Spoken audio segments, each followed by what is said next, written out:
What is up, everyone? Welcome back to Across the Board, sponsored by MoneyBall Metrics. You have your two normal Wednesday hosts today, myself, Alpha Dog Bets, here with Jammer Bets. Bill, I see the comments here already. As you can tell, Bill, a little bad news. We get JD tomorrow, so one more day without JD. So you're stuck with me. You're stuck with Jammer. Jammer, how are you today, brother? I'm excited to dive into the slate. Oh man, super excited. Had a good night last night in the NBA, going 3-2. We're always going to take those winning nights. I'm excited to dive into it today with you, man. Let's get it. Let's get it. Couple more comments. Hottie Toddy's here. Amazing college basketball slate. I agree. We're covering my favorite game on the slate tonight. J-Bo is here as always. We appreciate you being here. J-Bo, good morning, brother. And Joe, what's up, my man? Happy to have you here. Welcome back to the show. And Diamond Dog, who's also a regular here. We appreciate you being here. Jammer is the NBA guru, and we're pumped to have him on. We're doing a lot of NBA today. Like I said, we're breaking down one college basketball game as well. But before we do, we always go through our normal routine. So let's recap how we did yesterday. I had a positive day myself. We're starting to get pretty hot right now, which is fantastic. Our free play was the Raptors plus the 3. They won the game outright, and they dominated from opening tip. They led from early in the first quarter all the way to the end of the game. So it was a good win for the Raptors and good to be getting hot at the right time. Jammer, how have you been? How'd you do yesterday? As I mentioned, 3-2, went 3-0 on the spreads, 0-2 on the props. Didn't come close with the Siakam points, but we definitely had a chance with the Şengün rebounds and assists, but he got a little too aggressive at the end of the game and got ejected there with about 3 minutes left. So that kind of cut us off early there. So still got a winning night, but I think you had a great pick there on the Toronto Raptors. They've been playing well at home recently. Yeah, absolutely. I appreciate that. The Raptors have been good. They're one of the best cover teams in the NBA, and the public was on the other side. So to me, that was a slam dunk there. Diamond Dog, I have to bring this up. The favorites to win the in-season tournament. Big performance by the Knicks last night. It's good to see them starting to get it rolling. It's good to see Mikal Bridges look like he's worth the 300 first-round picks that we gave for him. So let's go Knicks. Let's see the Knicks keep putting it together. I truly believe the NBA is better when the Knicks are good. It just is. So let's see the Knicks continue to have some big performances. Jammer, it's time to get into the slate. You ready to break it down? Let's do it. Perfect. So we're going to start today diving in to the NBA, and we're going to be taking on the Magic versus the 76ers. Magic, they're the team that got shellacked by the Knicks last night. They're 15-8 on the year, 6-8 on the road, however. They've been dominant at home, but on the road, they've really struggled. Taking on the 76ers, who are 5-14 on the year, 2-7 at home, and they've been the most disappointing team in a very long time. I mean, there's no other way to put it. Let's take a look at the injury report for Orlando. Game time decisions for Gary Harris, Goga Bitadze, and Paolo Banchero is going to be out until at least the 8th, so he's going to be back soon. On the other side, Joel Embiid is a true game time decision, while Andre Drummond has already been ruled out. So there's a lot to look at in this game. If Embiid does not go, that gives a big advantage to the Orlando Magic. Jammer, we're going to start with you. What do you like in this matchup? Did you mention Paul George there? I don't know if I heard you say I did not. Him on the injury. I believe he is out tonight. He had a great game last night. Yeah. But he has yet to play a back-to-back this season. So I should have jumped on this line last night. I saw it sitting at 2.5, and I kind of figured that Paul George wouldn't be playing. I figured that Joel Embiid would probably still be out. I doubt he plays. I agree. I don't like the number where it's at right now. And I definitely don't like relying on Tyrese Maxey. What do you got? I got the update. Paul George is officially out. Just got the alert. He did not go through shoot around, and he's officially going to be out. So great catch there. Yeah, I kind of figured he wasn't going to play with not playing any back-to-backs. And then Joel Embiid, I mean, he's just one of the softest guys in the NBA at this point. If he would play, that would be huge for the 76ers because he had great splits versus the Magic last year. Yeah. He averaged 34 points, 10 rebounds, 5 assists. I mean, that's just production that you cannot match with anyone in the NBA, really. But it's going to be tough for – I mean, what do they got? They're going to have to add Jared McCain to the starting lineup, him and Tyrese He's been good, Maxey. though, surprisingly. I did not think he'd be this good right off the rip. I thought he was a talented player, but right out of the get-go, this guy seems like the real deal. The second they put him in the starting lineup, he was just going crazy with it. But then there were the last 2 or 3 games that he started. He kind of fell off there. But he's still got the confidence to go out there and shoot it.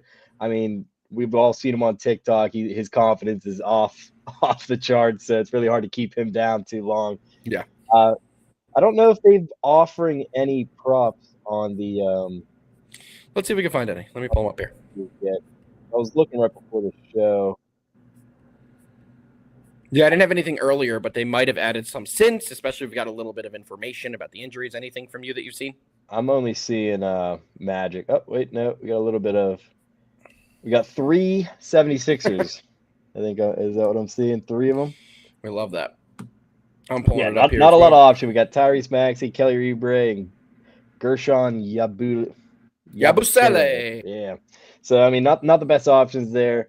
Do not like the spread here. It jumped like crazy. If you were going to hop on it last night, would have been the time to do it. Yeah. But, it's tough. It's tough to pick any play in here. So I think you're going to have to give me that little give me the little image. The little image? Okay, give me 1 second here. I know what you're going with. I know what you're going with. But sometimes in Jammer's world, the best play is no play. And I respect that. I really do. Yeah. But unfortunately, I don't feel that way about this game. Well, maybe fortunately, the viewers can get at least a play. I'm all over the Magic here, guys. The Magic could be one of the best cover teams in the NBA. They just have been. They're in the top 10 in the league. On the other side, the Philadelphia 76ers are 5-13 against the spread this year. Dead last in the NBA. They are missing the cover by, on average, 7 points per game. They've just been atrocious. They're 5-13, like I said, against the spread. So I'm going to be taking the Magic. They are a good team. And the good news for the Magic from last night is that they lost that game definitively pretty early. The Knicks had a massive lead. They were up by over 30 for most of the game. There was a little bit of a late push by the Magic in this one, but some of their guys did get a lot of rest. The Wagner Bros are hot. The Wagner brothers are hot right now. I do anticipate that to continue, and I don't really know if anybody on the 76ers team is going to be able to slow down Franny Wagner tonight, especially if Paul George is not in the lineup. I think this Magic team has a big win. Both these teams are on back-to-backs, and the Sixers roster is pretty decimated right now. I don't anticipate them to have a big game. I lean the under as well, but my official play on this game is going to be the Magic minus the 3.5. You think the Magic have a good shot, Jammer? Oh, yeah. They've been hot, but I can't wait to see them get Paolo back because he's just one of my favorites to watch. But they've been doing a great job filling in while he's been out. Absolutely. We have a couple comments in the comments. Well, that's where they would be. Bill Norman's asking us, what do we think about that Knicks clinic last night? They look great, and I think it's about time that this team started to get it rolling. As we know, I am a Knicks fan. I do follow this team very closely, but it does take time when you're incorporating so many new starters that play such a different style than they've had in the past. You know, Julius Randle's very different than adding a Karl Anthony Towns. Having a real dynamic stretch five is something the Knicks have not had.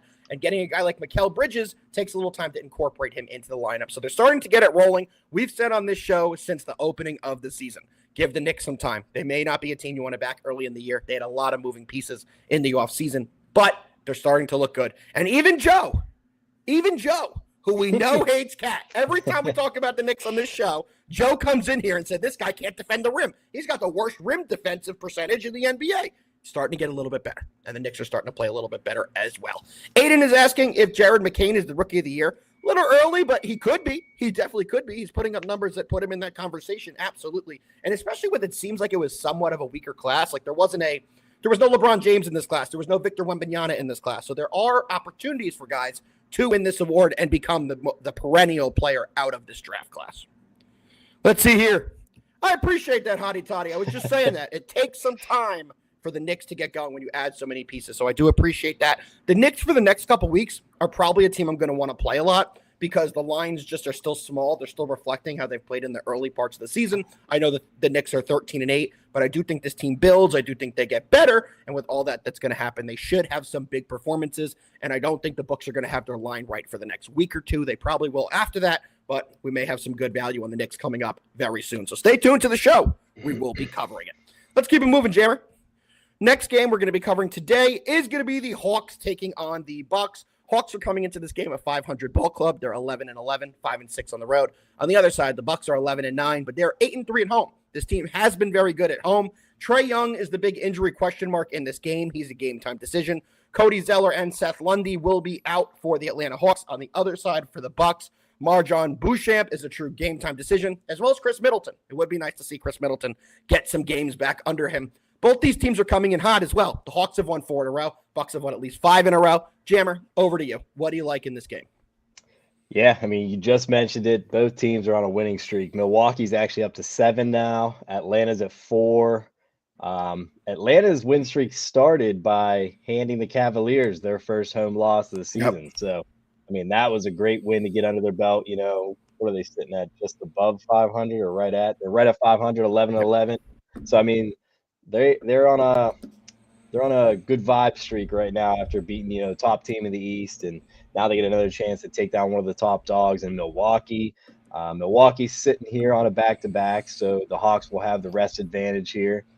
The only question is what can Trae Young do to take down these Titans over here in Yeah. Milwaukee, because they got a tough front court here with Brook Lopez, Giannis if he plays, which I'm fully expecting him to. There's And nothing on him with any injury report. It does look like he is going to go. yeah, it's just you never know with Never him know. on these back-to-backs. But, I mean, he's having an MVP season at this point right now, averaging 33 points, 12 rebounds, 7 assists, like just putting up crazy numbers. But, yeah, for me, I think I'm definitely going to be looking at the total. That total, 236 points, makes me really want to jump in on some props here in this game. The last time that I backed a prop against the Bucks, I was going for Alex Sarr and the Washington Wizards, and he came up a little bit short, even in a very high-scoring game. So despite the total, I think I'm going to have to fade the rookie here in Zachary Risachet. He's sitting at 9.5 points. I don't know if he's going to get the double-digit points going up against those big boys on the front court for the Bucks. So not a best bet, but I do think that we're going to see him go under 9.5 there. But on the other side of the ball, I'm going to be back in Damian Lillard over 24.5 points. We spoke on it. Bucks are on a back-to-back. He's already played 3 back-to-backs this season, topping this number in all of them. He's averaging near 28 on the back-to-backs. He plays very well at home. I think he's averaged like 26 or 27 at home this season. And there's always that chance that Giannis doesn't play. So, I mean, this number could skyrocket if he doesn't. Yeah. But I just think the Hawks have a weak backcourt. Obviously, Trae Young and DeAndre Hunter is a good one. But I mean, is he, though? He was such a high pick. DeAndre Hunter was supposed to be one of the better guards/guard forward combos in the league, and he's not. I mean, he's decent, but is he? I think he's better on the defensive end than he is on the offensive end. But yeah, so I'm loving Damian Lillard, and I think I'm going to do a little fade on Zachary Risachet. I kind of think I learned my lesson there, taking Alex Sarr. Kind of had high hopes for him, going up against the other European superpower. So we'll see what Giannis and them can do to kind of shut down this young rookie here. All right, I like it. I'm going to be taking the Bucks here with the points, guys. The Bucks have won 7 games in a row, as I mentioned earlier. In 5 of those 7 games, they've beat the spread of what it is tonight. They've done more than the 4-point spread that we have tonight. So the Bucks have been performing very well as of late, and you put it perfectly. This just matchup is going to be very, very, very difficult for the Hawks. Is Risachet going to be on Giannis? Is a weakened Trae Young, who's already a smaller guard, who's banged up? He's a true game-time decision. Is he going to have to stay with Damian Lillard? There's a lot of question marks on the matchups for the Hawks. I just don't think they're going to be able to bring it. I think the Bucks win this game by at least double digits. It's one of my favorite plays tonight for sure. And you guys know I talk about the ESPN BPI all the time. I like to see where they're putting the percentages on each game. For this one, they do have the Bucks as a 70% chance winner. If they're a 70%, that's implying that they will win by more than these 4 points. And this Bucks team at home is 8-3, and they're winning by a larger margin at home as well. So with all that being said, I definitely think this is a Bucks play. I know the Bucks played last night against Detroit, but they smacked Detroit. They won by 21 points. They got the starters out of that game pretty early. And like I said, they're winners of 7 consecutive games. They had a very slow start. They're starting to get it together. And this is another team right now that their future is on the brink. I mean, was Giannis going to get traded? Were they going to blow up the roster that they currently have? Or were they going to reset and get ready for the future? And right now, it looks like they're going to hold on to their assets, see if they can have one more run. And it all started with this 7-game winning streak that they were on. Before this winning streak Every single time you turned on ESPN, it felt like they were talking about, where's Giannis going to be traded? Is Middleton going to be gone? Where are they going to send Damian Lillard? Do they need to blow it up? Now you're hearing that this team is starting to get it together. They're playing good basketball. This is exactly what I see out of them as well. Give me the Bucks. I think it's going to be a big win by them by at least double digits. Let's check in on the comments. Let's see what we have here. Joe is saying fade Trey in full effect. He's not even looking to score anymore. I agree, man. What happened to Trey Young? He was such a dominant player. As a Knicks fan, we all saw what he did to my Knicks team in the playoffs several years ago. I saw this guy at his peak. I was in the building for every playoff game when he just kept going off and taunting the fans. He doesn't seem like the same guy. That wasn't even fair, man. Yeah. The confidence is gone. The talent doesn't seem like it's there anymore. It's pretty interesting. Diamond Dog is asking, is this another weak draft year? You're going to ask the Rutgers fan when 2 of the projected top 3 picks are in this draft. If it's a weak year, it's the best year that they've seen. It might be a weaker class. It may, but there are a couple dogs at the top of the list that do make this draft class a little bit stronger. Cooper Flagg from Duke is outstanding. Obviously, I'm a big fan of Ron Harper Jr. and Ace Bailey. After the first 5-6 guys, though, I do think there is a pretty significant drop-off, but there's still a ton of talent in at the top of the draft this year. Tar Heel is saying it's Tar Heel Day. More to come on that, brother. More to come on that. What do y'all think? One team to buy stock in and one player to buy stock in? It's a fantastic question. Jammer, I'll let you take it as I ponder on this. Yeah, I was looking at that one. I was kind of wondering what he was meaning by that, because I've been all in on the OKC Thunder this year. So earlier in the season, I would have said definitely dive in on them. But in recent news, I think the Houston Rockets, man, like I know they're coming off a loss last night, but they've been hot. They've been hot recently, man. They have been. That's a bold choice. Any one player that you're very high on early in this year that's kind of making you think this guy, he may be MVP. Maybe he's a future of a team, something like that. Anyone sticking out? I mean, I hate to be a broken record, but Shai Gilgeous-Alexander, like I've just been talking so big on this Thunder team this year. It's like I'm just putting all my chips into their corner. I have them being the top team in the West. I have Shai as MVP. Like I've been on them since the beginning of the season. I think I'm just going to leave all my chips on their on that team right there. So no one's really surprised me this year, other than really Houston, I'd say. Like I knew Philly was just going to be struggling this year. I guess we could kind of say that Minnesota and New York would have a slow start. It's tough to say if you kind of would back them for the rest of the season, because we really haven't seen much from either of those two. But yeah, I'd say really no surprise at this point other than Houston for me. Probably Jared McCain for me. I just didn't see this offensive explosion right off the gate. I think he's been fantastic. I would definitely buy stock in Jared McCain. Now, that being said, I'm not buying stock in the 76ers. That's for damn sure. I think the one other player, one other team I'd like to say, same as you, it's going to be the Thunder. But for me, it's Isaiah Hartenstein. Since he's been back in that lineup and playing for them, he looks like a top 3 center in the NBA. I know. The Knicks fan who had Hartenstein the last couple of years is saying he's been fantastic. Go Google the name Isaiah Hartenstein. Every article is talking about how well he's done, how much he fits for that team, and he frees up Chet Holmgren to be a natural 4 instead of playing at the 5. I think he's a huge add for that team, and I still think the OKC Thunder are the team who's going to take home the championship this year. Let's go through some of the other comments. We have great comments today, Diamond Dog. Great comments from all of you guys except for Footy. We appreciate all of them. Yeah, Joe is saying, high totals. I shoot for rebounds. Brooke Lopez, rebounds. That's also a good call. If Giannis doesn't play. I agree. I would wait to see if Giannis plays or not. I do think he's going to go. I know it's a back-to-back, but I do think he goes. Jay, I debated this. This was on my list, so I do not hate this play at all. I'm going to be playing them straight, though, because I do think that's the right play with today's slate. I do think playing straight today is the right play, but I don't mind it. I will have my daily parlay in the Moneyball Metrics Discord today, so if you guys are not already in there, get in there. It will be in the free channel, but I will have my daily parlay. It's not going to be Bucks Magic. I can guarantee you that. One more comment from Joe before we keep it moving. Jalen Green points has been an auto prop. Have you been playing this at all, Jammer? Oh, yeah. Dude, yeah, him and Alperen Şengün, man. I've been loving doing his points, rebounds, and assists, and then just Jalen Green's points. What about that hotty toddy comment? Are the Warriors surprising? Are the Warriors surprising? You take that one.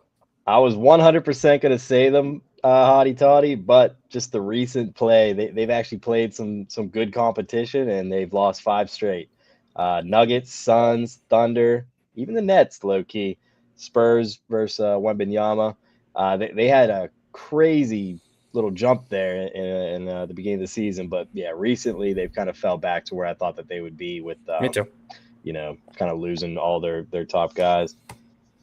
I don't like to look at how I feel about teams' season-long outlook until we're about 35, 40 games in. We're about 15 games We're very away. early. Yeah. When we get there, we'll know a little more. We're seeing some teams like the Bucks starting to come into their own, the Knicks starting to come into their own, and not the 76ers. So we'll show the opposite side as well. But wait a couple more weeks, see what we can get. You get a better idea of what these teams are when they're about 35, 40 games in, which is almost 50% of the season. You get a much better idea then what you're dealing with, and you let some of the injury situations play themselves out as well. So more to come from us in a little bit with that. Let's keep it moving, Jammer. Next game we're breaking down. Last NBA game on the slate. My favorite game, my favorite bet angle on this game. Let's take it away. Timberwolves -2.5 taking on the Clippers. Let's go over the injury report. Old man Joe Ingles for the T-Wolves is out yet again. Rob Dillingham, the rookie, is out for them. And then the Clippers have a long laundry list of injuries here. Kevin Porter Jr., game-time decision. Terrence Mann, game-time decision. Kobe Brown, game-time decision.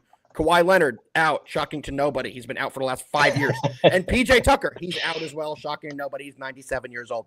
T-Wolves have been the most disappointing team in the league, in my opinion, this year at 10-10. They are 3-6 on the road, taking on a Clippers team that's 14-9. They've been overperforming. I think they've been better than I expected, at least. They're 14-9, like I said, and 9-4 at home. What do you like about this one, Jammer? Props, any game angles? What are you taking?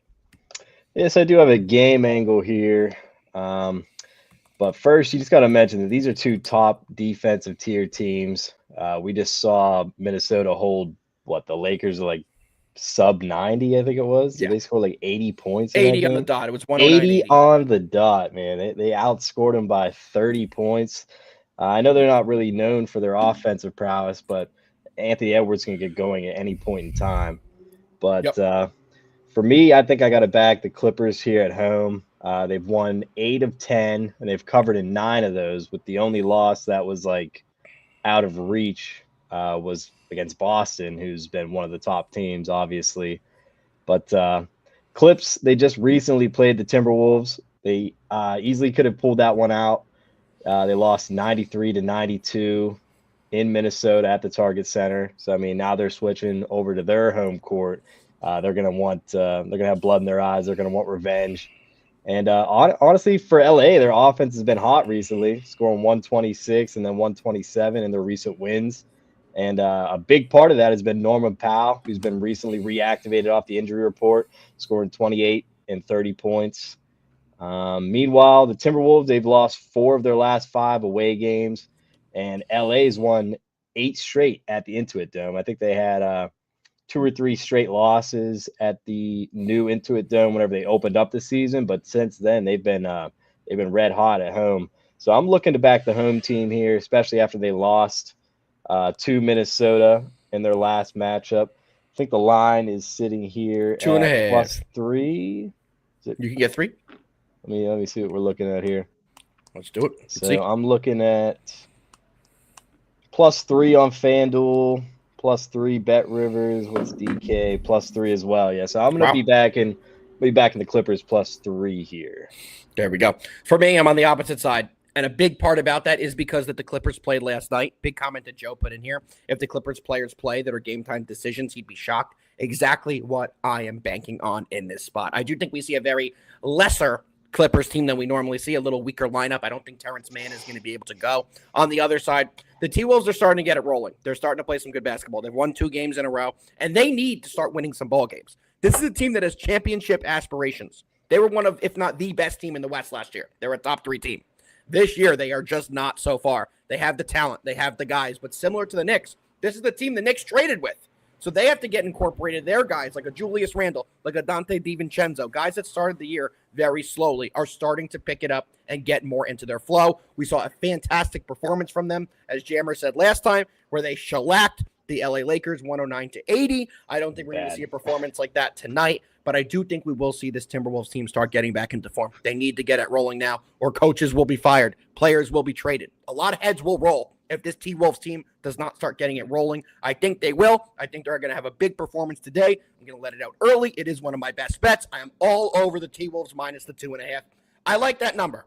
So if you have it at 3, I would recommend buying the hook. I see it on different lines on different books right now. FanDuel has this at 3, but at a minus 105, so you can buy it down at basically a minus 120. I like that a lot better than playing the 3. I know it's a very small difference, but I do think free throws at the end of the game, man, every time. Yeah, I feel much better getting the 2.5 over the 3 here. So that's exactly what we're playing. And like I said, it's definitely going to be a best bet for me. But Jammer, we got a couple big things we're about to get into. Really one big thing, one big game. You ready to dive into a little college hoops? Let's do it. We're going to get into the college hoops. And guys, we are taking a shot at the Alabama-UNC game. Alabama is ranked 10th in the nation. They're coming in 6-2 on the year. They are 0-1 on the road. They've played a lot of home games, and they've played a lot of tournament games, but an actual road game this year. They are 0-1. North Carolina, shout out Tar Heel, who's here every day in the comments. North Carolina is ranked 20th in the nation, but they are 4-3. They're undefeated at home, though. They are 2-0. Jammer, what do you like in this game? Do you like a side, a total? What do you got? You know, I was eyeing up that total. It's looking juicy at 175.5. But let's just talk about the two teams' recent performances. UNC's fresh off 2 straight losses. Obviously, you mentioned they weren't at home. They were 2 neutral sites. Were they down in Hawaii or whatever? Bama's only been an underdog once this season. They won that game versus Houston. I think both losses, they were slight favorites, maybe like a 7.5 and a 5.5. And UNC's been hot at home with these totals. 6-1 on the season to the over, 2-0 at home. Obviously, Bama lives or dies by that 3. They're going to be chucking up a lot of those. And I think whenever you're on the road, especially, you kind of lose that that game plan of maybe trying to avoid living or dying by the 3. Sometimes whenever you get on the road, you kind of feel the need to just start chucking some up if the game's getting out of hand. So I'm going to be looking at this total. I think I'm going to be taking the over 174.5. Maybe it's 175.5 right now. It is a big total. Yeah, like that JD in the chat. We got JD here. It's 100%. Like it is a big total, but I think that we're just going to see these two teams just chucking them up tonight, especially if Bama's hitting those threes, if they can get her anywhere around 40%. I think they're one of the top teams in 3-point attempts on the season. Yep. So, and definitely that crowd there in Chapel Hill, that's going to be a scary one too. It's being able to keep your composure in there. It's just tough for an away team coming in there. So if I had a side, it would definitely be the UNC side. But based off their recent performance, it's tough for me to back them. Although Bama, they've been playing some very good competition. Obviously, your team in Rutgers, that was a fantastic game to watch. It really was. So back and forth. I think we stayed up until 1 or 2 a.m. 2:30. 2:30 is when that game ended, brother. Yeah, that was a wild one to watch. So I'm hoping we get a similar game to that, just a little back and forth, high scoring game. So give me the total at 174.5, taking the over. Yeah, unfortunately, you beat me to the punch, but I agree with you 8,000%. This is such an overplay here. In every big game that Alabama's played this year, they score a ton of points. They also give up a ton of points. They're a very fast-paced team, and they're taking on a North Carolina team that wants to play the same freaking way. UNC wants to run and gun as well. The big advantage that Alabama has, and by the way, they will be without Latrell Wrightsell Jr. He is injured. He is one of their big scorers, one of the big producers. He does average 11.5 points per game, so that will be a big loss for them. But this team has done a fantastic job at shooting, like you said. They have guys such as Mark Sears, who's one of the best three-point shooting guards in college basketball. He's fantastic at anchoring this offense. They also have a guy like Grant Nelson, who's phenomenal at putting the ball in the basket. He's a good defender as well. I think we're going to see a ton of points in this game. This should comfortably go over the 173.5, which is the current line on FanDuel. That's exactly what I am playing. Let's see a ton of points here. Tar Heel, do have some bad news for you out there, brother. I don't think you win this game. I don't particularly think this one's going to be even that close. But I think we see Going into UNC, that's a tough one. Alabama's the real deal. I hate to say that, but they're the real deal. They're a basketball school now. I'll tell you what, this basketball team is better than what their football team is in the college landscape. Nate Oates has done a fantastic job with this program. Every year they're getting better and better. Yeah. And I think this is the year they might actually go all the way with a weaker college basketball landscape. I do think that this could be the year that they can win the entire thing. There's a question for you. I'm putting it up here because it made me laugh. What do you think? I think he scored 50 plus. 50 He scored plus? 50 There plus. we go. As long as the referees aren't calling these fouls and ticky-tack fouls and technical fouls for giving a little first down symbol.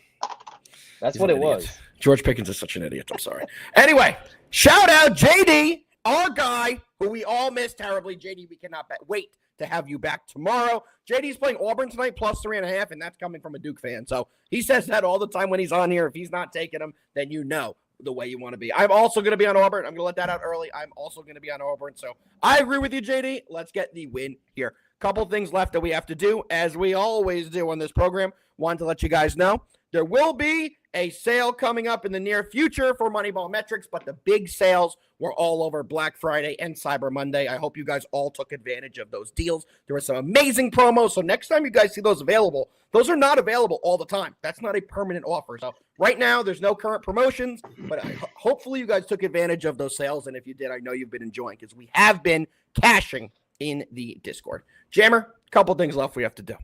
My favorite part of what we have to do is coming up right now. And that's going to be our best bets for Wednesday, December 4th. I'll let you start. You have 1, you got 2, you have 14. What do you got for the people? Usually I come in here with about 15 best bets, but today I only have 2. I know you're on the opposite end of one of these, but we just talked about the game in the NBA. LA Clippers plus 3. Definitely at that key number of 3. Hopefully we see some of their players stay in the lineup tonight. I know that we had some concerns of who would be playing for them and not. So we'll definitely be paying attention to that injury report. And the other one is going to be a prop. Damian Lillard over 24.5 points. He's played well on the back-to-backs. He's played well at home. And there's always that chance that Giannis might not play. So then there's more usage going towards him. So we're going to take a chance on his props here at over 24.5 points. So those are the 2 that I'm rolling with tonight. There we go. I got 3 for the people. T-Wolves minus the 2.5. I absolutely love that play. Second one we're going to is the game we just went over. Bama versus UNC over 173.5. It was 173 earlier, so when you guys see the best bet sheet, it's going to say 173. The current line is 173.5, so I'm not going to play the line that's not available. I don't see that anywhere anymore. It's going up to 174. So if you like it, take it early. A lot of us love this over. Take it early because the number is going up. I have one more best bet. And it's not on any game we talked about today, but it is a college basketball game. And it's the UConn Huskies on the money line at minus 140. UConn's winning tonight. They're not losing another game right now. They are going to win this. I'm not effing around with the points. I'm not doing any of that. You can get the money line at under minus 150. Tons of value for a team coached by Danny Hurley, who is going to have an absolutely big performance tonight. So give me UConn. Let me put on the screen. Get your phones out. Take some screenshots. Minus 140 for UConn for me. Bama UNC over 173.5. And the T-Wolves minus 2.5. Jammers on the Clippers plus the 3. And Dame over 24.5. Big news, everybody, though. We're not done with the bets. I see Footy Chancellor cranking out some soccer, so we'll give him a shot. We'll give him the big stage. We'll put the lights on Footy. So let me get the winners off the screen real quick. And now, we don't know how these are going to do. But Footy is one of the best soccer minds. Soccer. He's one of the best soccer minds on the app of Twitter, on X, on Bluebird, whatever the hell you use. He's also the soccer capper for MoneyBall Metrics. Make sure you guys get in MoneyBall Metrics. Footy is one of the best soccer cappers out there. I may joke around with him a lot, but he is fantastic at what he does. Right here, he's giving us a freebie, and I hate when he does these kind of bets, but Liverpool over 2.5, plus both teams to score at minus 110. If you can figure out how to take it, give it a shot. See if we can win with Footy. If you can't figure out how to take it because you got to do 400 things to get that bet in place, shoot Footy a DM. He's happy to walk you guys through how to make that wager. JD. I see JD in the YouTube saying he's tailing Footy. JD, any best bets, any other plays you want to give the people? I know you like the over in the UNC Alabama game tonight. Before we get out of here, anything from you? And you asking me or you asking JD? I'm asking JD. We already went over your best bet, so I know what you're on for the day, and I know what JD's on as well. But I want to know if there's any in the chat he wants to put up here before we get out of here. So we're going to wait another couple of seconds. If we don't hear anything from JD, we are going to get out of here. But Jammer, any other bets from you that we're not on? Best bets today. No, it's going to be a slow slate in the NBA tonight, and definitely going to be one where we're looking at the injury report all day. I mean, that just seems how it is every day in the NBA. There we go. And guys, here it is. Ooh. I told you I'd get the JD bet, and it's Montana plus the 2.5. You guys know JD is the best college mind on the app. You know what it is, so make sure you guys check that out. It's going to be Montana plus 2.5. He also has another one. JD's firing. Hey, Baylor, let's UConn, go. 140. JD, you're not going to be taking UConn with me. That's fine. That's fine. Baylor, UConn over 143.5. We appreciate everyone tuning in today. A little bit smaller slate, but we had to get on here and give you guys the winners. Jammer, anything you want to say to the people before we get the heck out of here? Make sure to go check out HBO's Hard Knocks. Got my boys in there. Which ones? There's like 14 Hard Knocks. Which version of the Hard Knocks? The AFC North version. The first episode came out last night. Pittsburgh Steelers, Super Bowl bound. We all love the Pittsburgh Steelers, Super Bowl bound allegedly. They've been great. If JD was here, he would tell you the defense is overrated, but he's not, so I'll fill in for JD. The defense did not look great the other day, but big win for your Steelers. Any parting words before we get out of here, Jammer? I'm just going to fill in for JD. Let's fucking win. Let's fucking win. Let's have a big day. We'll catch all you guys tomorrow. Peace.